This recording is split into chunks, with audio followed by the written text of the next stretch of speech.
kubera iki nshimye kugira iyi video nshimye kwigira kandi ndi mu buzima bwanje bwa misi yose nkuko nama ndabikora kenshi ndazinduka mu gitondo nkagira imyimenyerezo kugira ngo ushobore kugumana amagara meza ariko rero mu gihe nako nditegura kuza kugira imyimenyerezo nabonye ku buhinga ngurukana bumenyi bwa WhatsApp abantu benshi bariko baravuga igihuha yuko noba ngwaye no bandi mu bitaro.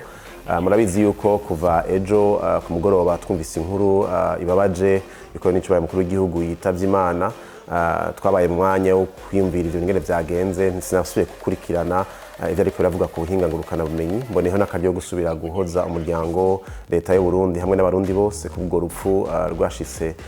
ku mukuru w'igihugu ariko kandi subira gusaba yuko abarundi zo kwirinda ibintu vy'ibihuha cyane cyane igihe umuntu aronse message ari kuri WhatsApp igihe atazi neza uwirungitse igihe netazi neza ikinyamakuru cayirungitse cyo kwizerwa yuko kwirinda kwitanga hirya no hino kuko nabonye abantu benshi bambaza yuko ngwaye ndemvye ndi mu bitaro bamwe bambwira ingene no kwifata ariko je ndakomeye murabona ko nazindukiye mu buzima bwanje bwa misi yose kugira imyimenyerezo ya sport. Nashaka rero ngireho akaryo kubahanura ndabasaba yuko ivyo gukwiza ibihuha twovyirinda ariko kandi sindigo ndavuga yuko iyo ngwara itahari ingwara irahari birasaba yuko twogerageza gukurikiza ivyo twahanuwe n'ubushikiranganje bw'amagara y'abantu kuba dukaraba umwanya wose ivyo dukoresha tukabihanagura n'isabune canke ikintu cyose cica utumikrobe ikindi naco tukirinda kugera turamukanya canke twegerana turinda abantu benshi kugira ngo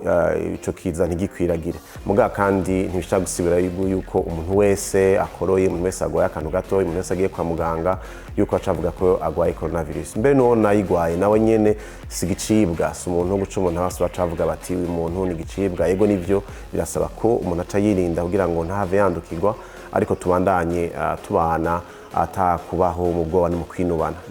Ni vyiza yuko twoguma twubaha ubuzima bwa kiremwamuntu. Ubuzima bwa kiremwamuntu ni katihabwa nkuko namwe ndabivuga kuva kera Uburundi buzotera imbere ari uko Barundi tugeze aho twubahiriza ubuzima bw'umuntu uwo ari we wese tukamuha iteka kandi igihe ukeneye gukingirwa ugakingirwa. Rero kubanyandikiye kubanyifuje gukira naho ntari ngwaye mwakoze ariko ndakomeye meze neza Imana ibaheze.